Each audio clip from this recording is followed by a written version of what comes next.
केबे सोरिष पत्र किसी रेसिपी बनईचंती? जदि बनई नांती आज आसतु आमे बनेबा सोरिष पत्र गोटे नुआ रेसिपी।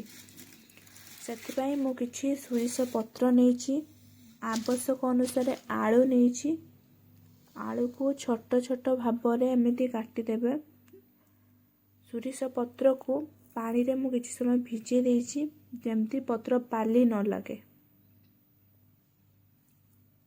आवश्यक अनुसार बादाम मंजी, सुखिला लंका, गोटा जीरा, गोटे पियाज, किछि रसुण नेबे।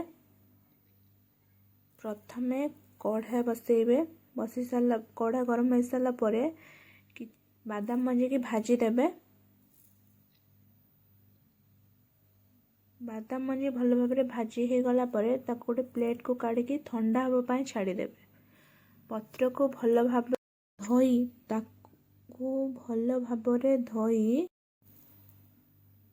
चिकण करे बाटी देबे।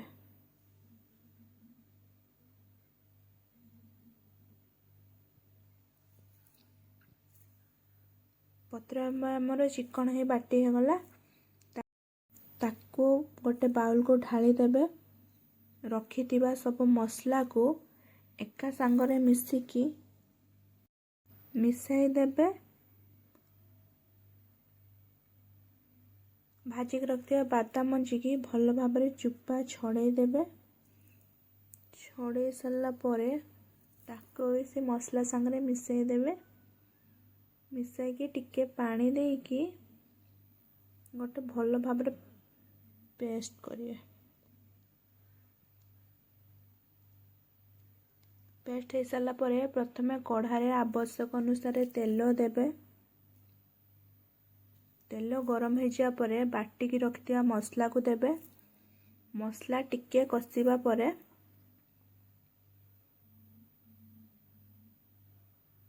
अल्प समय टिके कषिबे। बाटी की रखिथिबा सोरिष पत्र को देबे।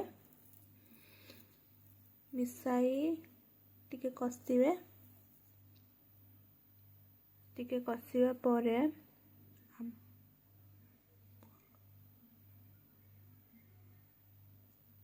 आवश्यक अनुसार लंका गुंड, जतिक राग खाइबे आवश्यक अनुसार लुण दे भल भाव कषिबे। भल भाव मसला कषि हो जा परे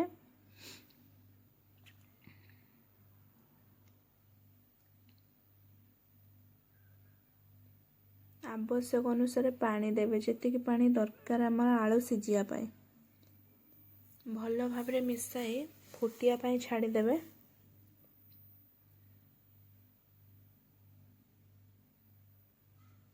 आलू को भल भाव धोई देबे।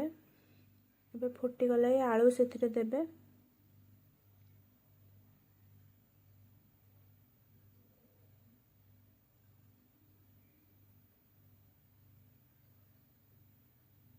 हलदी न पकेले भी चलिबो, अलगा देखा जाउछि बोली हलदी टिके पकेइली।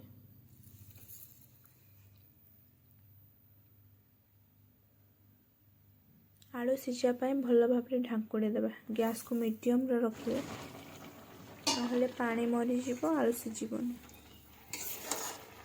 हाई रखिबेनी गैस को।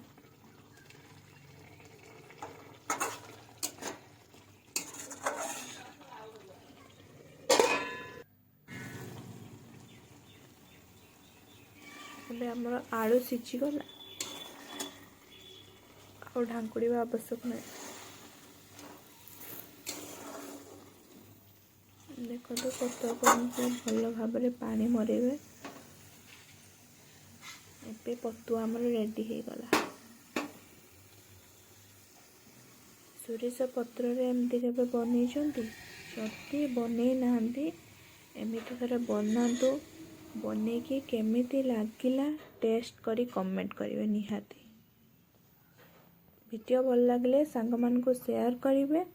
मो चैनल को सब्सक्राइब करिवे एमिति नुआ नुआ वीडियो पाई।